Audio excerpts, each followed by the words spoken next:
Hello guys, आज आपण बनवणार आहोत मसाल्याची खिचडी।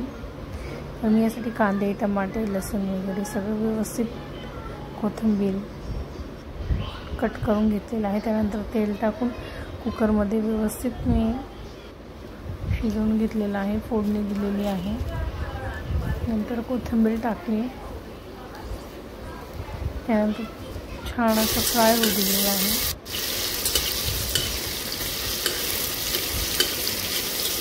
फ्राय झाल्यानंतर मी इकडे डाळ तांदूळ काढून घेतलेले आहे। आणि हा जर डीमार्ट म्हणून लॉंग ग्रेन राईस आणला होता। ही डाळ आहे, तुरीची डाळ घेतलेली आहे।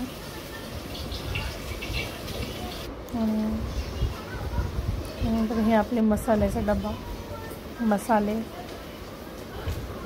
चटणी, मसाला, तिखट,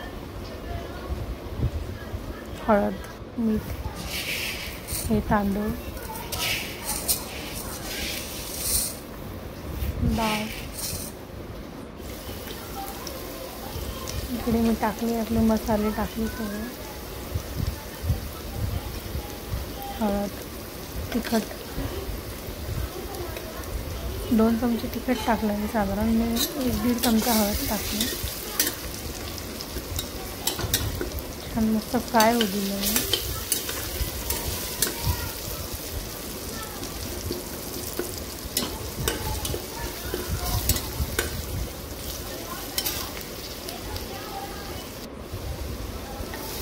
फ्राय झाल्यानंतर त्यात थोडं पाणी टाकलं, पाणी टाकून पुन्हा मिक्स करून घेतलं छान। पण इकडे आपले 5 मिनिटं भिजू दिलं तुम्ही डाळ तांदूळ। त्याच्यानंतर पाणी काढून व्यवस्थित टाकून घेतलं आपलं कुकरमध्ये, डाळ तांदूळ धुवून स्वच्छ।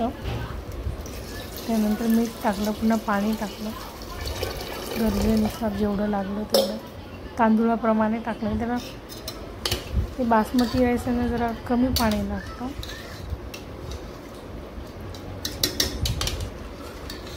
रंग खूप छान आला आहे खिचडीला।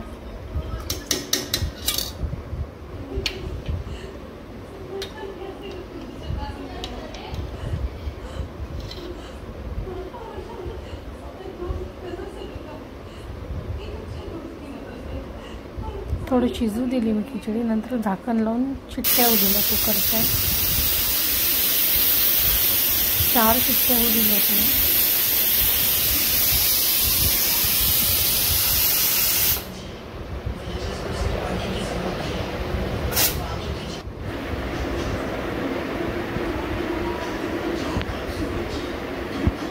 शिट्ट्यानंतर वाफ काढून वाढायला घेतलं।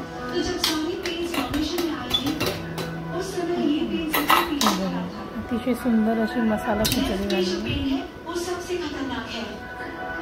टेस्ट सुगंध तर अतिशय छान होता।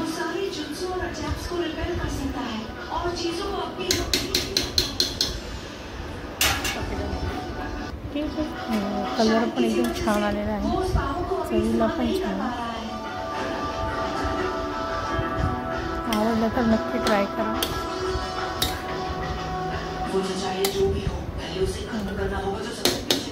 मसाला मी घरीच बनवलेला आहे।